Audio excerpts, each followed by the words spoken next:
ইসলামী শাসন চান, আমিও চাই, তবে ভোট করে আসেন। কি কথাটা আপনারা মানেন কিনা? ওনারা যদি শরিয়া আইন করতে চায় আমার কোনো আপত্তি নাই। শিবির এমন একটা দল যেটা জামাতের সঙ্গে একদম যুক্ত।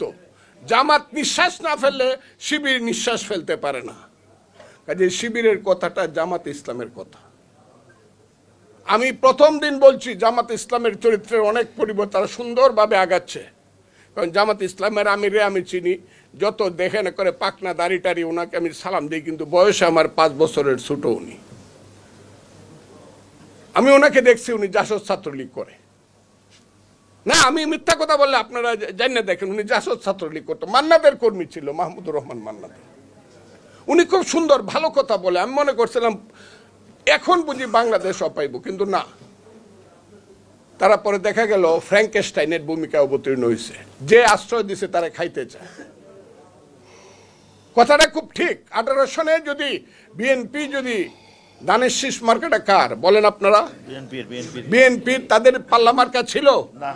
বিএনপির মার্কা দিয়ে তারা ইলেকশন করছে। বিএনপির আস্তিনের নিচে তারা আশ্রয় নিয়ে পলিটিক্সটা করছে 18 বছর 20 বছর। এখন যেন মনে হয় নৌকার ধানের শীষ 2 সাপের 1 বিষ নাকি। এটা কারা ছড়া? ইউটিউব গুলা কার? 50,000 ইউটিউব আছে জামাত এবং শিবিরের, তারা এগুলো দখল করছে। ব্যাংক তারা দখল করছে, হসপিটাল তারা দখল করছে, প্রতিষ্ঠান তারা দখল করছে। এটা আমি খারাপ মনে করি না। বিশ্ববিদ্যালয় তারা দখল করে ফেলছে, ভাইস চ্যান্সেলর সব।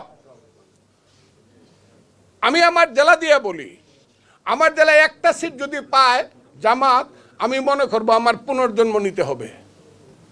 আমি চ্যালেঞ্জ করলাম, আমার কিশোরগঞ্জ জেলার জামাত 10% ভোট পায় দেখাক। সুহেল আছে এখানে, কিশোরগঞ্জ 10% ভোট পাক। কিন্তু এখন আমার জেলা জামাতের কথা ছাড়া চলে না প্রশাসন। এগুলো আমরা অপমান বোধ করি না?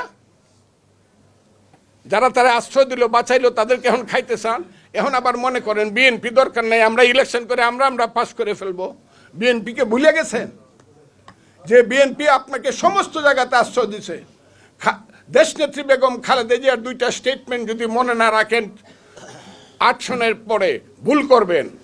জামাতের পক্ষ হইয়া 2টা স্টেটমেন্ট করছিল, আপনারা পড়েন সেই 2টা স্টেটমেন্ট, একটা 12 সনে একটা 13 সনে।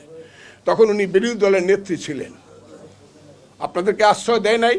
দেশনেত্রী বেগম খালেদা জিয়ার মতো মানুষ পাইবেন, এখন আপনি বলে ফেলবেন 2 সাপের 1 বিষ, নৌকার ধানের শীষ। কেন? আমরা একসাথে চললে কি হইতো? আপনারা ভালো হন, মুক্তিযুদ্ধকে স্বীকার করেন, আমরা মুক্তিযুদ্ধকে স্বীকার করব। আপনি ইসলামকে বলেন, আমিও ইসলাম স্বীকার করি। ইসলামী শাসন চান, আমিও চাই, তবে ভোট করে আসেন। কি কথাটা আপনারা মানেন কিনা? ওনারা যদি শরিয়া আইন করতে চায় আমার কোনো আপত্তি নাই। ওই যে মামুনুল হক সাহেবরা বড় বড় খুব কঠিন বক্তৃতা করে, অনেক কঠিন, এগুলো ভালো লাগে না। এই দেশে, এটা মুক্তিযুদ্ধের দেশ, করুক। তারা যদি ইসলাম কায়েম করতে চায় কিভাবে করবে? লাঠি দিয়া নাকি ভোট দিয়া? বলেন আপনারা। তাহলে তারা যদি ভোট পায় আমরা তাদেরকে সেলিউট দিব, আপনারা ইসলাম কায়েম করেন, কিন্তু ভোটটা ঠিকভাবে করেন। অনার্থক দেশে গন্ডগোল। আমাদের নেত্রী বলছে, আমাদের নেতা বলছে পরশুদিন, জনাব তারেক রহমান, সব কিছুর সমাধান ওই যে সংস্কারের সমাধান ও ভোট, তাড়াতাড়ি ভোট দেন। বলছে কি না কথাটা?